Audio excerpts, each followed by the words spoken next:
Oui, on l'a dit tantôt, attribution et annulation d'un grade en droit administratif. Pour comprendre un peu comment ça se passe, Horacio Adiodi, quelle est la procédure d'attribution d'un grade? On commence par là.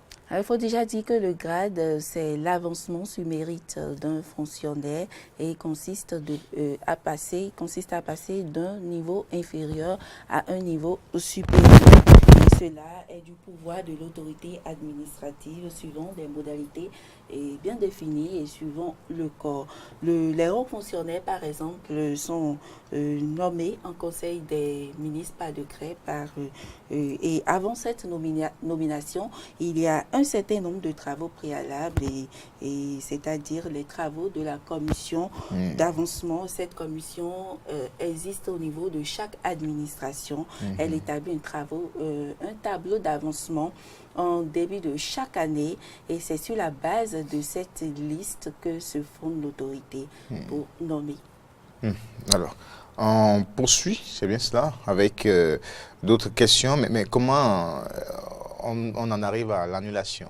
Alors, l'annulation d'un grade respecte la même procédure que l'attribution et c'est un principe en droit.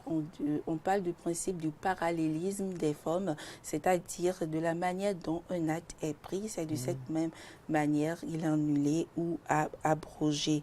Et il faut dire, mais il peut arriver qu'un acte administratif soit annulé par l'autorité judiciaire, notamment la Cour suprême. Dans quelles conditions? Je vous propose de suivre ici Julio Tometi, il est juriste.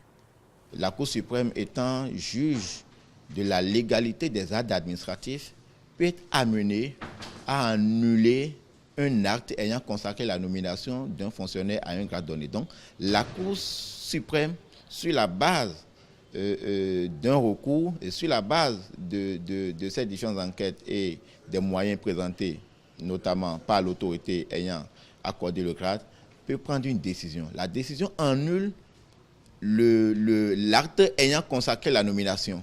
Ce qui a pour effet l'annulation du grade en question auquel le fonctionnaire a accédé. Donc, en vérité, la décision de la Cour suprême, n'annule pas le grade, mais annule l'acte qui a consacré le grade et donc a pour effet final d'annuler le grade conféré.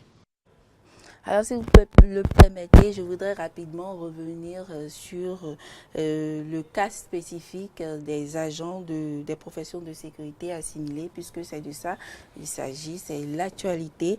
Il faut déjà remarquer qu'il existe deux lois. Il s'agit du statut particulier des professions de sécurité et assimilées et de la loi de juillet 2018 portant, création de la police républicaine. Alors, la loi sur le statut particulier des professions de sécurité et assimilées dispose que nul ne peut être proposé au rang d'inspecteur général de police s'il n'a accompli 4 ans de travail effectif ou 4 ans de présence effective dans le corps.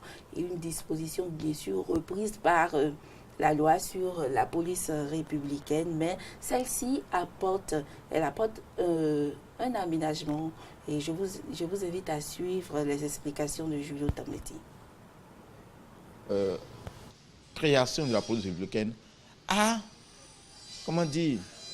inscrit un certain nombre d'aménagements qui confèrent au président de la République de nommer des gens à ce grade-là, quand bien même ces derniers n'auraient pas atteint les 4 ans exigés par l'article 147 de la précédente loi, c'est-à-dire du statut général. Et donc, à la position actuelle, les deux individus reviennent à la position. Donc, il revient à l'administration de constater, pourquoi pas, peut-être le mécanisme, si l'administration tenait à les maintenir dans leur position, c'est peut-être de constater l'annulation et de prendre encore un nouveau décret en se fondant sur les nouveaux tests. Ben, alors, c'est tout à fait clair maintenant par rapport à l'actualité. Oui, c'est tout à fait clair. On attend d'avoir la décision de la Cour suprême et puis la décision au plus haut niveau. D'accord. Merci Horacio Adiodi pour toutes ces explications.